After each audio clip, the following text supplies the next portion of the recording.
دلائی مومنو ایثار کا پیغام ہے، عید قربا بالیقین، عید قربا بالیقین اللہ کا انعام ہے۔ عید قربا آئی ہے، عید قربا آئی ہے، عید قربا آئی ہے، عید قربا آئی ہے۔ الحمدللہ رب العالمین والصلاة والسلام علی سید المرسلین، اما بعد فاعوذ باللہ من الشیطان الرجیم، بسم اللہ الرحمن الرحیم۔ الصلاة والسلام علیکہ یا رسول اللہ وعلی آلک واصحابک یا حبیب اللہ، الصلاة والسلام علیکہ یا نبی اللہ وعلی آلک واصحابک یا نور اللہ۔ آئیں بقرعید منائیں۔ الحمدللہ بقرعید کا آج تیسرا دن ہے۔ اللہ کی رحمت سے پوری دنیا بھر میں مسلمان بقرعید کا یہ تہوار مناتے ہیں اور خوشیاں بانٹتے ہیں، خوشیاں عام کرتے ہیں، خیر خواہی کرتے ہیں۔ جی ہاں، محبتوں بھرے پیغامات دیتے ہیں، پیغامات لیتے ہیں اور اللہ کی رحمت سے نفرتوں کو دور کرنے کا کام کرتے ہیں۔ یہ بقرعید صرف ایک خوشی نہیں ہے ایف جی چینل کے ناظرین، یہ بقرعید جب آتی ہیں تو اپنے اندر کئی ساری بھلائیاں لے کر آتی ہیں، خیر خواہی کا درس لے کر آتی ہیں۔ جی ہاں، ایثار کا درس لے کر آتی ہیں، یتیموں، غریبوں اور مفلسوں سے محبت کا پیغام بھی لے کر آتی ہے۔ الحمدللہ ہم نے اپنے 2 ایپیسوڈز میں اپنے مہمانوں کے ساتھ بڑی پیاری گفتگو کی ہے۔ گفتگو ہی کا ہمارا سلسلہ جاری ہے اور عید کے تیسرے دن آپ یہ ایپیسوڈ نمبر 3 دیکھ رہے ہیں۔ آئیے انشاءاللہ پروگرام کو آگے لیے بڑھتے ہیں تاکہ ہم آپ تک عید کے ان ایام میں بہترین گفتگو اور ایسی گفتگو جو آپ کے علم و عمل میں اضافے کا باعث بنے اور آپ کے لیے دلچسپی کا باعث بھی بنے، یہی ہماری نیت شامل حال ہوا کرتی ہے۔ ہم اس کو آگے بڑھاتے ہیں، اس سے پہلے درود پاک کی فضیلت سماعت کر لیجئے۔ اللہ پاک کے آخری نبی صلی اللہ علیہ وسلم کا فرمان عالی شان ہے، تم مجھ پر درود پاک پڑھو، اللہ پاک تم پر رحمت بھیجے گا۔ صلو علی الحبیب صلی اللہ علی محمد صلی اللہ تعالی علیہ وآلہ وبارک وسلم۔ آج کے اس ایپیسوڈ میں ہماری گفتگو میں حاجی ابو بکر صاحب، جو ماشاءاللہ پچھلے 2 ایپیسوڈ میں بھی ہمارے ساتھ ہیں، علی مدنی صاحب بھی ہیں۔ آج ہم کچھ ڈیفرنٹ گفتگو سے اپنے پروگرام کا آغاز کرتے ہیں۔ وہ یہ ہے ایف جی چینل کے ناظرین کی دنیا بھر میں جہاں مسلمانوں کی ایک بہت بڑی تعداد، یعنی مسلمان جو اللہ تبارک و تعالیٰ کے ماننے والے ہیں، اس کے پیارے حبیب صلی اللہ علیہ وسلم کی اطاعت کرنے والے ہیں، جو قربانیاں پیش کر رہے ہیں، وہیں پر ایک تعداد وہ بھی ہوتی ہیں جو اسلام کے متعلق اپنے ذہن میں بدگمانیاں رکھتی ہیں، پھر اسلام کے متعلق غلط فہمیاں پالے ہوئے ہوتی ہیں، یا کوئی نہ کوئی وساوس ان کے ذہن و دماغ میں گردش کر رہے ہوتے ہیں، جس کے چلتے وہ اسلام پر اور اسلام کا اس طرح کا جو عمل ہوتا ہے، اس طرح کے جو ایونٹس ہوتے ہیں جیسے بقرعید ہے، اس پر ان کی طرف سے اعتراضات کا سلسلہ ہوتا ہے۔ تو آئیے بقرعید کے اس ایپیسوڈ میں، اس گفتگو میں ہم آپ کو ان اعتراضات کے جوابات دینے کی کوشش کریں گے، اور نیت یہی ہے کہ ہم اس طرح کی چیزوں کو اپنے ذہن و دماغ سے دور کریں، کیونکہ سوشل میڈیا کا دور ہے، ریلز کا دور ہے، اس طرح کی چیزیں سامنے آ جاتی ہے۔ بظاہر جو بولنے والا ہے وہ اچھا نظر آنے والا ہوتا ہے، داڑھی ٹوپی والا نظر آتا ہے، لیکن باتیں بعض اوقات اس کی درست نہیں ہوتی۔ تو آئیے میں چند اعتراضات جو ہوتے ہیں عمومی طور پر ان کی طرف چلتا ہوں، پھر انشاءاللہ آگے مزید اپنی گفتگو کو لیے چلیں گے۔ حاجی صاحب کیسے ہیں آپ؟ خیریت سے ہیں؟ الحمدللہ علی کل حال۔ ماشاءاللہ، اللہ تبارک و تعالیٰ سلامت رکھیں آپ کو۔ ایک اعتراض یہ ہوتا ہے عموماً بقرعید کے ایام میں، یہ زیادہ گردش کرنے لگتا ہے کہ قربانی کرنے کے بجائے، یعنی ہزاروں لاکھوں روپے کے جانور لا کر اس کو قربان کرنا، اس کے بجائے تو بہتر یہ تھا کہ غریب کو پیسہ دے دیا جاتا، کسی غریب کی بیٹی کی شادی کروا دی جاتی۔ تو یہ غریب کی بیٹی جب بقرعید کے موقع پر یاد آتی ہیں، یہ ساری چیزیں جب نکلتی ہیں، تو ایک بھولا بھالا جو مسلمان ہوتا ہے وہ سوچنے پر مجبور ہوتا ہے، تو بات تو ٹھیک ہے۔ آپ کیا فرمائیں گے؟ اول تو یہ کہ جو لوگ یہ اعتراض کرتے ہیں کہ قربانی میں اتنا خرچ، لاکھوں کروڑ روپے کا خرچ، یہ انہیں یوں بھی محسوس ہوتا کہ اسراف ہے، اتنا پیسہ اگر کسی غریب کو دے دیتے۔ تو جن کے یہاں شادیوں میں لاکھوں لاکھ روپے کے اخراجات ہوتے ہیں، میں نے تو سنا ہے بلکہ دیکھا ہے کہ بمبئی میں اگر انگیجمنٹ سیریمنی ہے تو اس میں 2-3 کروڑ روپیہ خرچ کر دیتے۔ انگیجمنٹ سیریمنی خالی منگنی کے نام پر جو ہے یہ اتنا بڑا خرچ ہے. شادیوں میں تو ہم نے سنا ہے کہ فی نفر 50-50 ہزار روپیہ ایک پلیٹ کا, ایک آدمی پلیٹ اٹھائے تو 50,000 روپے کا کھانا وہ اس کا ہو جائے, بچہ پلیٹ اٹھائے گا تو بھی 50,000 لگ جائے گا. یہ شادی کے ولیمے کی بات ہے. سائڈ پروگرامز کے اندر 10,000, 15,000, 20,000, 25,000 روپیہ فی نفر کا بھی مطلب خرچ لوگ کر رہے ہیں.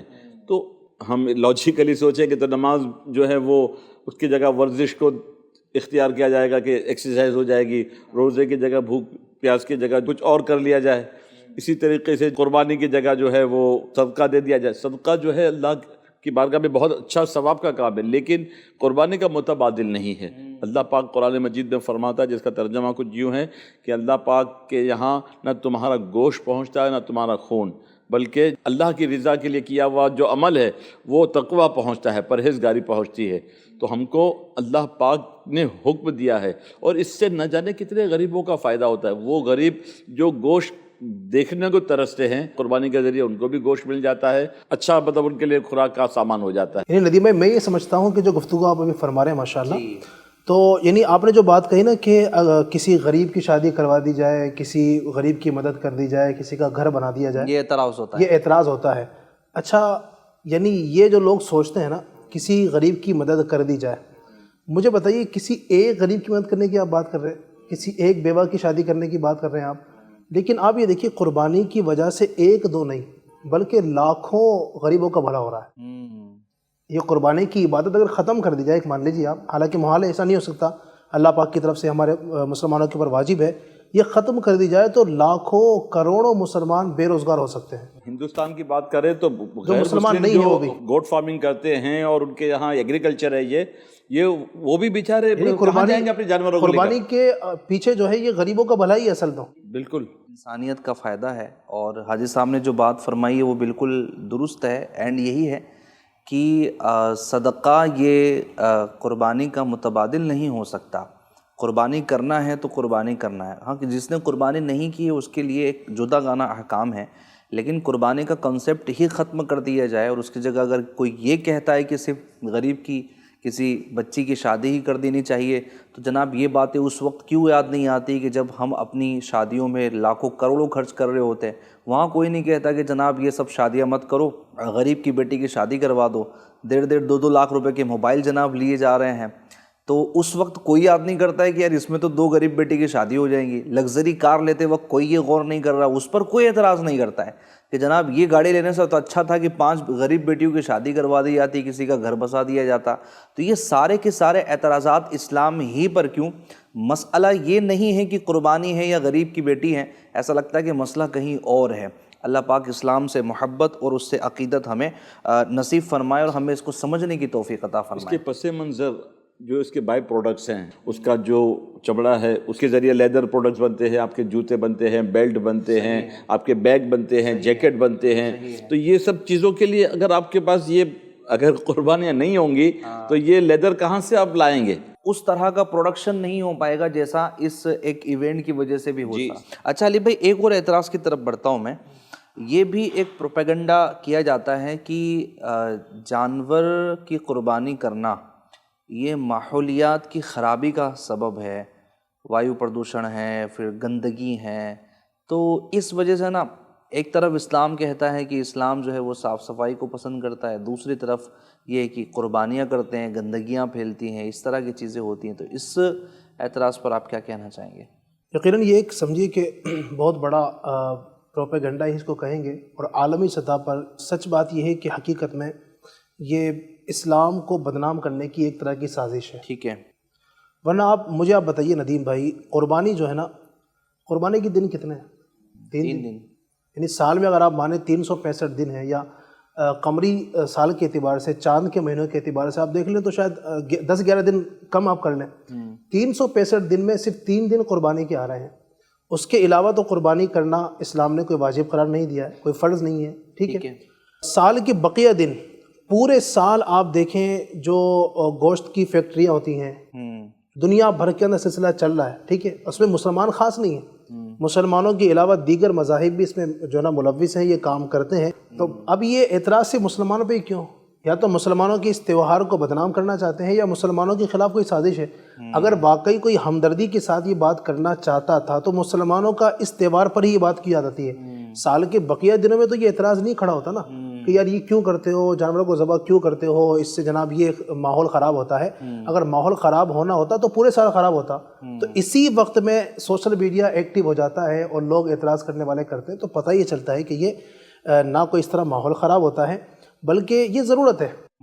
اور یہ اسلام کا سمجھیے کہ صرف اسلام کے ساتھ ہی خاص نہیں ہے، دیگر مذاہب بھی کرتے ہیں، تو جہاں ان پر اعتراض نہیں ہوتا تو اسلام پر اعتراض کیوں؟ اس کے علاوہ بھی تو دیکھیں نا کہ آپ فاسٹ فوڈ کا زمانہ ہے، باہر دیکھیں آپ کے لوگ کھاتے ہیں، کہیں بھی پھینک دیتے ہیں، اور یوں سمجھے کہ وہاں کے ماحول میں تبدیلیاں آتی ہیں جی، لیکن اس پر پھر یہ بھی تو گفتگو ہوتی ہے نا، جیسے گھر میں ہم رہ رہے ہیں تو گھر میں بھی گندگی تو ہوتی ہی ہے، تو یہ تو نہیں کہا جائے گا کہ جناب گھر ہی نہ بنایا جائے گا، گھر میں گندگی ہوتی ہے، کپڑے پہنے نہ جائے کیونکہ کپڑے گندے ہو جاتے ہیں، تو اس کا جو سولوشن ہے وہ تو موجود ہے نا، یعنی کپڑا تو پہننا ہی ہے۔ کوئی یہ کہے کہ کپڑا نہیں پہننا چاہیے کہ جب کپڑا خراب ہو جاتا ہے تو بیوقوف کہلائے گا، کپڑا پہننا بھی ضروری ہے، گندا ہو گیا تو صاف کر لیجئے۔ صحیح۔ تو اسی طرح قربانی کے معاملات ہیں کہ جناب اس طرح کی چیزیں اگر ہوتی ہیں، ظاہر سی بات ہے کہ ایک جانور ہے جو قربان کیا جا رہا ہے اور اس کے اندر جو گندگی اگر وہ باہر آتی ہے تو اس کے لیے بھی بہت ایک سسٹمیٹک نظام بنایا جاتا ہے، ایریاز میں اس طرح کی چیزیں ہوتی ہے، ڈپارٹمنٹس ہمارے یہاں پر الرٹ رہتے ہیں ان دنوں میں، صاف صفائی کا خیال رکھتے ہیں اور یہ ماشاءاللہ بہت اچھے سے مینٹین ہو جاتا ہے۔ جو نہیں کرتے ان کو اس پر غور کرنا چاہیے۔ بہرحال یہ ہے کہ قربانی کا جو وجوب ہے وہ تو بہرحال ادا کرنا ہوگا۔ اچھا لگے ہاں تو ایک اور بھی اعتراض ہوتا ہے کہ حضرت ابراہیم علیہ السلام نے خواب دیکھا تھا، تو صرف خواب پر ہی جو ہے وہ عمل کر لیا اور اپنے بیٹے کو ذبح کرنے کے لیے لے گئے؟ سب سے پہلے تو یاد رکھیے گا کہ ہم لوگ ہیں ایک عام انسان اور دوسرے اللہ تبارک و تعالیٰ کے انبیاء کرام، ان میں بہت فرق ہے، ٹھیک ہے؟ اگرچہ کچھ لوگوں نے کہنے والوں نے یہ بھی کہا کہ نبی تو ہمارے بڑے بھائی کی طرح ہیں، تو وہ ان کا اپنا معاملہ ہے، ہمارا ان سے کوئی تعلق نہیں ہے۔ ہم مسلمان اہل سنت الحمدللہ، اور مسلمانوں کا عقیدہ ہے کہ عام انسانوں میں اور انبیاء کرام میں ہزاروں درجوں کا فاصلہ ہے، ہزاروں درجوں کا فاصلہ ہے، پھر بھی ہم ان کی قدموں کے دھول کے برابر نہیں پہنچ سکتے۔ تو خواب کی جہاں تک بات ہے، ہمارا خواب جو ہے وہ ہے ظنی۔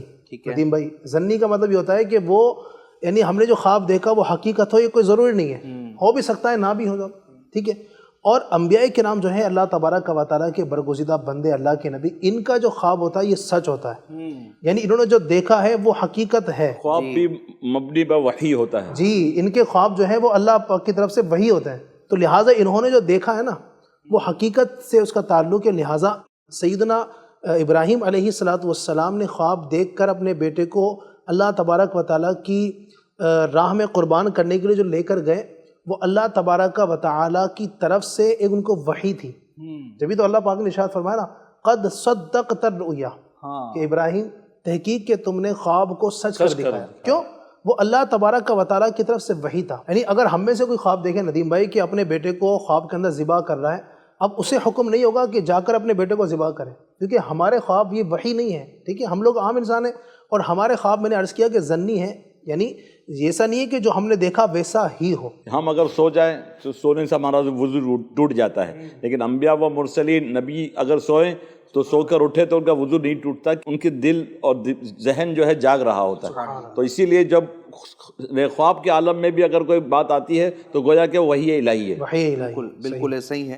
تو ہم نے جانا کہ ایک عام انسان کے خواب میں اور ایک نبی کے خواب میں فرق ہوتا ہے۔ ایک عام انسان کا خواب یہ غلط ہو سکتا ہے، لیکن ایک نبی کا خواب یہ وحی الہی ہوتا ہے، اللہ تبارک و تعالیٰ کی جانب ہی سے ہوتا ہے۔ ایک اور اعتراض ہوتا ہے، میں چاہوں گا کہ حاجی بکر صاحب اس کا جواب عطا فرمائیں۔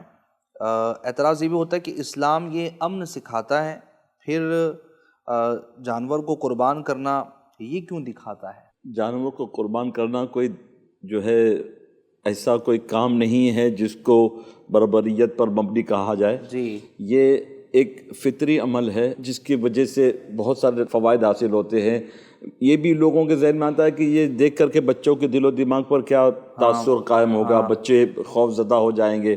ہمارے یہاں بھی الحمد تعالیٰ چھوٹے چھوٹے بچے بھی جو ہے نا وہ اگرچہ ان سے اٹیچمنٹ ہونے کی وجہ سے روتے ہیں، لیکن قربانی سے وہ خوش ہوتے ہیں اور قربانی کے بعد وہ لطف اندوز ہوتے ہیں۔ آج سوشل میڈیا کہیں، الیکٹرانک میڈیا کہیں، جس کی وجہ سے جو ہے وہ اتنے زیادہ کارٹونز کے ذریعے لڑائی جھگڑے کے مناظر، پھر مار دھاڑ کے معاملات، پھر قتل و غارت کے جیسے لڑائی والے معاملات دکھائے جاتے ہیں. اس کو دیکھ کر تو آدمی ڈپریشن میں پڑ جائے گا، اور بچوں کے دماغ تو مان پڑ جائیں گے کہ یہ کیا دیکھ رہے ہیں، اور بچے ہو بھی جاتے ہیں. بعض اوقات جو ہے وہ بالکل عجیب و غریب کیفیات میں چلے جاتے ہیں، صدمے میں چلے جاتے ہیں، ان کو اس ٹراما سے نکالنا مشکل ہو جاتا ہے.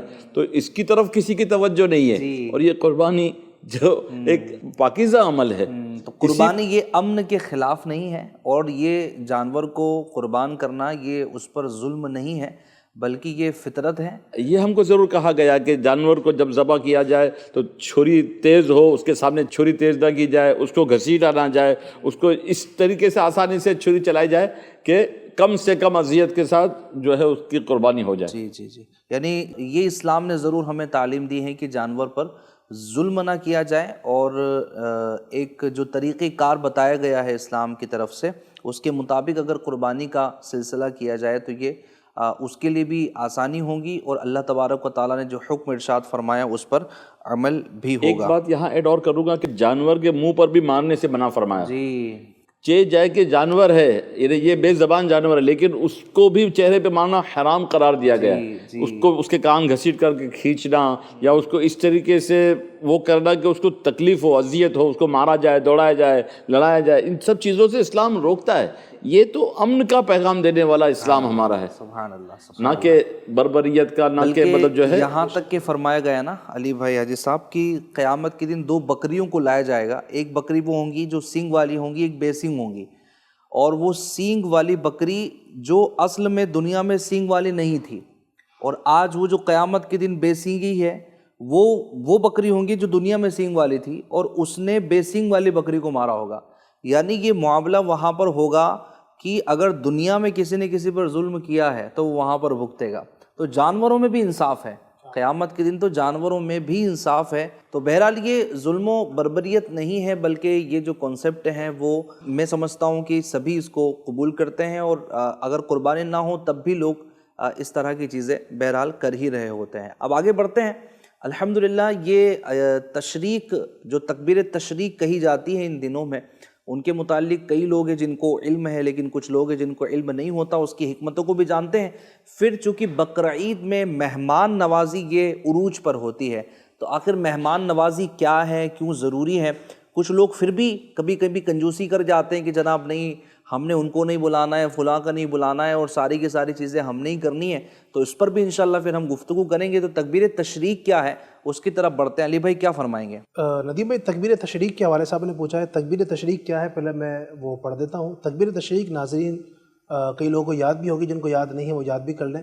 اللہ اکبر، اللہ اکبر، لا الہ الا اللہ واللہ اکبر، اللہ اکبر وللہ الحمد. اسے تکبیر تشریق کہا جاتا ہے. اس کا پس منظر یعنی یہ تکبیر تشریق کہاں سے آئی، تو اس کے حوالے سے ایک بڑا ہی پیارا رسالہ امیر اہل سنت دامت برکاتہم العالیہ کا بیٹا ہو تو ایسا، اس میں آپ نے اس کی جو حکمت ہے، یعنی کس طرح سے پڑھی گئی، کیا معاملہ تھا.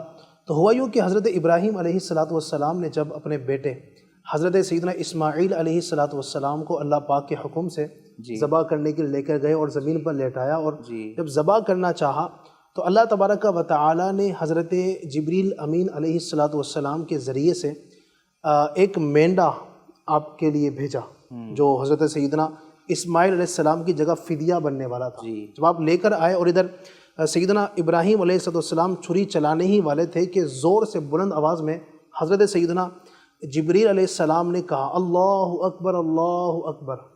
جب یہ کہا تو حضرت ابراہیم علیہ السلام جو چھری لے کر ذبح کرنے ہی والے تھے وہ سمجھ گئے کہ میری قربانی اللہ کی بارگاہ میں قبول ہو گئی ہے، اور اللہ تبارک و تعالی نے میرے بیٹے کی جگہ فدیے کے طور پر مینڈا جنت سے بھیج دیا ہے. چنانچہ جب وہ مینڈا آیا تو سیدنا ابراہیم علیہ السلام نے اس کے بعد کے کلمات کہے، لا الہ الا اللہ واللہ اکبر.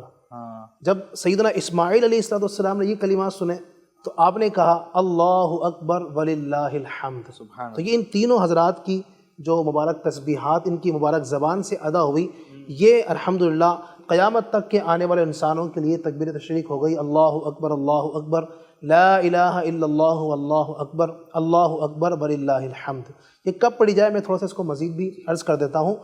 9 ذوالحجہ یعنی بقرعید کا جو دن ہوتا ہے پہلا دن، اس سے ایک دن پہلے 9 ذوالحجہ کی فجر سے لے کر 13 ذوالحجہ کی عصر تک، ان 5 دنوں کے اندر یعنی 5ویں دن کی عصر تک، یہ ہر فرض نماز کے بعد جو جماعت کے ساتھ مسجد میں ادا کی جا رہی ہے، جماعت مستحبہ کے ساتھ، ہر فرض نماز کے بعد اگر جماعت سے پڑھ رہے ہیں تو یہ تکبیر ایک مرتبہ کہنا امام اور مقتدی سب کے لیے واجب ہے، اور کم از کم 3 مرتبہ کہنا کیا ہے؟ یہ سنت ہے. کم از کم 1 مرتبہ واجب اور 3 مرتبہ کہنا سنت ہے اس کے لیے جو جماعت کے ساتھ نماز پڑھ رہا ہے. البتہ وہ لوگ جو اکیلے نماز پڑھ رہے ہیں، گھروں میں نماز پڑھتے ہیں، اسلامی بہنیں گھروں میں ہوتی ہیں، تو ان کے لیے کہنا یہ واجب نہیں ہے. اگر پڑھیں گے انشاءاللہ تو ثواب کے حقدار ہوں گے. سبحان اللہ. ماشاءاللہ تکبیر تشریق کے متعلق کافی اچھی آپ نے گفتگو سنی ہے. آگے بڑھتے ہیں. ماشاءاللہ جیسے کہ میں نے ابھی تھوڑی دیر پہلے عرض کیا کہ مہمان نوازی کا سلسلہ بقرعید میں بڑا زبردست تو ہوتا ہے، تو مہمان نوازی کے فضائل کیا ہیں قرآن و حدیث کی روشنی میں انشاءاللہ ہم جانیں گے حاجی ابو بکر صاحب سے. اور بقرعید کے حوالے سے FGN چینل کے ناظرین ہمیں یہ پیغام بقرعید دیتی ہیں اور یہ ایونٹ ہمیں دیتا ہے کہ ہمیں اگر بقرعید میں قربانی کرنے کے بعد مہمان نوازی کا ہم سلسلہ کرتے ہیں تو پورا سال ہی ہمیں مہمان نوازی کرتے رہنا چاہیے. اس کے فضائل پر آئیے ایک نظر ڈالتے ہیں. ماشاء اللہ. مہمان نوازی کرنا تو حضرت ابراہیم علیہ السلام کی بہت ہی پسندیدہ سنت ہے. سبحان اللہ. آپ کے گھر کے 4 دروازے ہوا کرتے تھے اور آپ اس وقت تک کھانا نہیں کھاتے جب تک کوئی آپ کو مہمان نہ ملتا، بلکہ آپ ڈھونڈتے رہتے کہ کہیں سے کوئی جاتا ہوا نظر آ جائے تو اس کو لا کر آپ کھانا کھلاتے. آقا علیہ الصلوۃ والسلام کے فرمان کا خلاصہ ہے مہمان جو آتا ہے اپنا رزق لے کر آتا ہے، اور جب جاتا ہے تو بہت سارے ہمارے گناہوں کا گویا کہ کفارے کا سبب بن جاتا ہے، گناہوں کے معافی کا سبب بن جاتا ہے. ایک حدیث پاک کا خلاصہ ہے کہ نبی کریم علیہ الصلوۃ والسلام نے ارشاد فرمایا کہ جب مہمان آئے اور اس کا اکرام کیا جائے، اس کی خاطر تواضع کی جائے اور اس کا جو ہے اچھے طریقے سے جو ہے خیر خواہی کا معاملہ کیا جائے، تو اس کے بعد 70 ملائکہ 1 سال تک اس کے جس نے مہمان نوازی کی اس کے لیے اللہ کی تکبیر، تحلیل اور اللہ کی حمد و ثنا بیان کرتے ہیں. اور وہ سال بھر تک جو اس کی ان ملائکہ کی 70 ملائکہ کی جو عبادات ہیں ان کا ثواب اس میزبان کو ملتا ہے جس نے مہمان نوازی کی. کیا بات ہے. اور اس کے لیے دعائیں مغفرت بھی کرتے ہیں. تو مہمان نوازی کرنا یہ اس سے لوگ بہت سارے لوگ جی بھی چراتے ہیں کہ یہ آ جائیں گے تو بوجھ آ جائے گا. حالانکہ ان دنوں میں گوشت کی تو وافر مقدار میں جو ہے فراوانی ہوتی ہے، لیکن دیگر اور اشیاء کی بھی وہ ہوتی ہے. تو اگر ان چیزوں کو ملا کر کے مہمان نوازی کرے دل خوش ہوگا. اچھا اللہ کی رضا کے لیے جو مہمان نوازی کرے نا اس پر بھی اللہ کا بڑا فضل ہوتا ہے. سبحان اللہ. تو یقیناً ایسا ہی ہے کہ جو مہمان نوازی کرتا ہے وہ اللہ پاک کی رحمت میں سے حصہ پانے والا ہوتا ہے، اللہ تبارک و تعالیٰ کا فضل حاصل کرنے میں کامیاب ہوتا ہے. اور یہ یاد رکھیے کہ مہمان آتا ہے تو اپنا رزق لے کر آتا ہے، جی ہاں، اور جاتا ہے تو پھر وہ میزبان کی بخشش کا ذریعہ بن جاتا ہے. تو یہ بڑی اچھی بات ہے کہ اگر مہمان نوازی ہی ہماری بخشش کا ذریعہ بن جائے اور ان ایام میں، تو سبحان اللہ کیا ہماری سعادت مندی کی بات ہوں گی.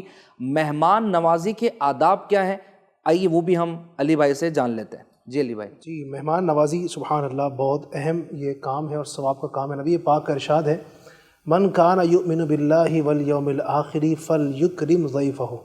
فرماتے ہیں کہ جو اللہ اور آخرت کے دن پر ایمان رکھتا ہے اسے چاہیے کہ مہمان کا اکرام کرے، اس کی عزت کرے. تو مہمان کی عزت کرنا، مہمان کی خاطر جو ہے اچھا برتاؤ کرنا مہمان کے ساتھ، یہ مہمان نوازی کے آداب ہیں. بہت سارے آداب اس کے ہو سکتے ہیں مہمان نوازی کے. مہمان نوازی کے آداب میں سے ایک تو یہ بیان کیا گیا اس کو کھانا پیش کرنے میں جلدی کریں. ٹھیک ہے. نبی پاک صلی اللہ علیہ وسلم کی احادیث سے جو پتہ چلتا ہے کہ اتنا اہم کام ہے، اتنا ثواب والا، تو کچھ لوگ اس کو مہمانوں کو بوجھ سمجھتے ہیں. حالانکہ یہ فرمایا گیا کہ مہمان آتا ہے تو اپنا رزق لے کر آتا ہے، وہ اپنا رزق لے کر آتا ہے. اللہ تبارک و تعالیٰ کی طرف سے مہمان آیا ہے، اس کو کھلانا یہ بہت ثواب کا کام ہے. تو کوشش کریں مہمان کو کھلانے میں، ایک تو جلدی کریں، اور دوسرا یہ کہ مہمان کے سامنے کھانا جتنا ہو سکے عمدہ کھانا پیش کریں. یعنی جو آپ اپنے لیے پسند کرتے ہیں اس کے لیے وہ بہتر سے بہتر کھانا پیش کریں اگر اللہ رب العزت نے آپ کو وسعت دی ہے. ٹھیک ہے. اور تیسرا ادب یہ بھی بیان کیا گیا ہے کہ مہمان نوازی کرنے کا، کہ جو مہمان آپ کے یہاں پر آیا ہے تو اگر کھانوں میں آپ نے مختلف ڈشز بنائی ہیں تو جو عمدہ کھانا ہے وہ بھی آپ پہلے رکھ دیں سامنے. ٹھیک ہے. بعض اوقات یہ ہوتا ہے کہ کھانے میں جو ہے نا وہ بہت ساری چیزیں ہم شامل کر دیتے ہیں لیکن جو اصل آئٹم ہوتی ہے وہ سب سے آخری میں لے کر آتے ہیں جب تک اس کو بیچارے کا پیٹ بھر چکا ہوتا ہے. تو ایسا نہ ہو, مہمان جو کھانا چاہے اس کے سامنے رکھ دے, اس کو جو لینا ہے وہ اس میں سے اٹھا لے. اسی طریقے سے ایک ادب یہ بیان کیا جاتا ہے کہ مہمان کے سامنے بہت کم بھی کھانا نہ رکھے کہ بندہ وہ کھا ہی نہ پائے. یعنی اتنا کھانا آپ نے کم رکھا کہ اس کی بھوکی پوری نہیں ہوئی, اور اتنا زیادہ بھی کھانا نہ رکھیں, اتنی زیادہ ورائٹیز نہ رکھ دیں اس کے سامنے کہ آپ کی جو ہے نا وہ دکھاوا اس سے جھلکتا ہو, ریاکاری اس سے ہوتی ہو کہ جناب میں اتنا بڑا مہمان نواز ہوں. یہ بھی نہیں ہونا چاہیے. تو کوشش کریں اللہ رب العزت نے جو آپ کو دیا ہے اس میں سے مہمان نوازی کریں. اگر مہمان نوازی کے آداب دیکھنا ہے آپ کو, سبحان اللہ, ہمارے اسلاف کو دیکھیں. نبی اکرم صلی اللہ علیہ وآلہ وسلم کی جناب پاک میں ایک شخص آیا, ایک سائل, اور کہا کہ کچھ کھانا دیجیے. جی. نبی اکرم صلی اللہ علیہ وسلم نے صحابہ کرام علیہ رضوان سے فرمایا تم میں کوئی ہے جو اس کو آج کھانا کھلا دے. ایک صحابی مجلس سے کھڑے ہوئے اور کہا کہ یا رسول اللہ میں اسے اپنے گھر لے کر جاؤں گا. چنانچہ اپنے گھر لے کر گئے تو زوجہ محترمہ سے پوچھا آپ رضی اللہ تعالیٰ عنہ نے کہ گھر میں کچھ ہے؟ کہا اتنا ہے کہ بچے کھا سکتے ہیں, باقی کھانا زیادہ نہیں ہے. فرمایا کہ بچوں کو تو بہلا کر سلا دو اور کھانا مہمان کے لیے لے کر آؤ. کھانا لایا گیا, آپ بھی ساتھ میں بیٹھے. آپ رضی اللہ تعالیٰ عنہ نے اپنی زوجہ محترمہ رضی اللہ تعالیٰ عنہ سے ارشاد فرمایا ایک کام یہ کرنا کہ جب مہمان کھانا اسٹارٹ کرے نا تو چراغ کو صحیح کرنے کے بہانے چراغ بجھا دینا. چنانچہ ایسا ہی کیا گیا. اب جب کھانا شروع ہوا تو ان کی زوجہ محترمہ اٹھی اور چراغ بجھا دیا. اب مہمان کو یہ لگ رہا ہے کہ یہ بھی ہمارے ساتھ کھانا کھا رہے ہیں اور ہمارے ساتھ کھانا کھا رہے ہیں. جب مہمان کھانا کھا چکا تو آپ رضی اللہ تعالیٰ عنہ کی زوجہ پھر سے کھڑی ہوئی اور کسی بہانے سے چراغ جلا دیا. اب مہمان کو یہ لگا کہ انہوں نے ہی میرے ساتھ کھانا کھایا, میں نے بھی کھانا کھایا ہے. تو یہ ہمارے اسلاف کا طریقہ کار کہ کھانا اتنا سا ہے اور خود نہیں کھایا, بچے بھوکے, آپ کی زوجہ محترمہ خود بھوکی, آپ خود بھوکے, لیکن مہمان کو بھرپیٹ کھانا کھلایا. تو یہ ہمارا انداز ہونا چاہیے. اگر اچھی نیتوں کے ساتھ مہمانوں کے ساتھ یہ سلوک کریں گے انشاءاللہ اللہ کی ذات سے امید ہے کہ بہت سارے اس کے فوائد اور برکتیں ہمیں نصیب ہوں گی. سبحان اللہ سبحان اللہ. تو یہ ہے مہمان نوازی کے فضائل. تو بقرعید کے ان ایام میں بھی خوب مہمان نوازی کیجیے, اپنے رشتہ داروں کو انوائٹ کیجیے. جو بچے اپنے والدین سے الگ رہتے ہیں وہ اپنے والدین کو انوائٹ کریں اور اپنے بھائی بہنوں کو انوائٹ کریں. بالخصوص اپنی بہنوں کو انوائٹ کیجیے. اپنے گھروں میں اچھے کھانے کا اہتمام کیجیے. ایسا نہیں کہ اچھا کچھ تھا وہ بچا کر رکھ دیا ہے اور جناب جو نہیں کھانے جیسا ہے تو چلے آج اس کو کھا لیتے ہیں, ختم کرتے ہیں.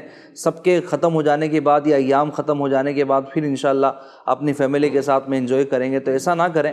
ایسا کرنا جائز ہے, درست ہے, وہ اپنی جگہ ایک الگ بات ہے, لیکن مہمان نوازی میں یہ فراخ دلی کے ساتھ میں کام لینا چاہیے اور اسلام یہی پیغام دیتا ہے. اچھا, جہاں مہمان نوازی کے آداب بیان کیے گئے وہیں پر مہمان کے لیے کیا انداز ہونا چاہیے یہ بھی بیان کیا گیا ہے کہ مہمان جب کسی کے یہاں جائے, یعنی کسی میزبان کی یہاں پر جائے, تو وہاں پر خواہ کی ڈیمانڈ نہ کریں اور جناب وہ جہاں بٹھائے وہاں بیٹھ جائے, جو کھلائے کھا لیں.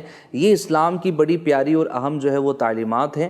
تو اگر ایسا مہمان ہوگا نا تو وہ یوں سمجھے کہ مہمان بنتا رہے گا, اور اگر ایسا مہمان ہوگا کہ وہ ڈیمانڈ کر رہا ہے, اس کو ہر چیز میں برائی نظر آ رہی ہے, وہ اعتراضات کر رہا ہے, وہ طعنے دے رہا ہے, وہ گھر کی عورتوں کو تاک رہا ہے, اس طرح کی چیزیں ہوں گی تو پھر شاید وہ دوبارہ اس گھر کا مہمان نہ بن سکے. دوسرے گھر کا اگر مہمان بن گیا اور یہی انداز اپنائے تو شاید وہ بھی اس کا آخری ہی بار مہمان بننا اس گھر کا ہو سکتا ہے. تو بہرحال عید کے ان ایام میں مہمان نوازی بھی کیجیے. جب کسی کے یہاں مہمان بن کر جا رہے ہیں تو وہاں پر بھی اپنا اچھا انداز اپنائیے. مطلب یہی ہے, خلاصہ یہی ہے کہ عید منائیے, بقرعید منائیے, مہمان نوازی کیجیے, خیرخواہی کیجیے, محبتوں کو عام کیجیے, اپنے اندر سے نفرتوں کو مٹانے کی کوشش کیجیے. اچھا, کھانا کھلانا یہ محبت بڑھانے والے کاموں میں ہی سے ہے. امیر اہل سنت جو ہے وہ کہتے ہیں کہ کسی کے دل میں اترنا ہے تو پہلے اس کے پیٹ میں اتر جائیے. تو یہ بھی جناب ایک سمجھے کہ ایک فارمولہ ہے. تو آپ بڑھیں, اچھی نیت کے ساتھ بڑھیں, خیرخواہی کے ساتھ بڑھیں تو یہ برکت بھی مل جائے گی, لیکن نیت اللہ پاک کی رضا ہو تو آپ دیکھیں انشاءاللہ الکریم اس کا جو پھل ہے وہ نہایت ہی لذیذ ہوگا اور میٹھا ہوگا. تو عید منائیے, اسی انداز میں منائیے.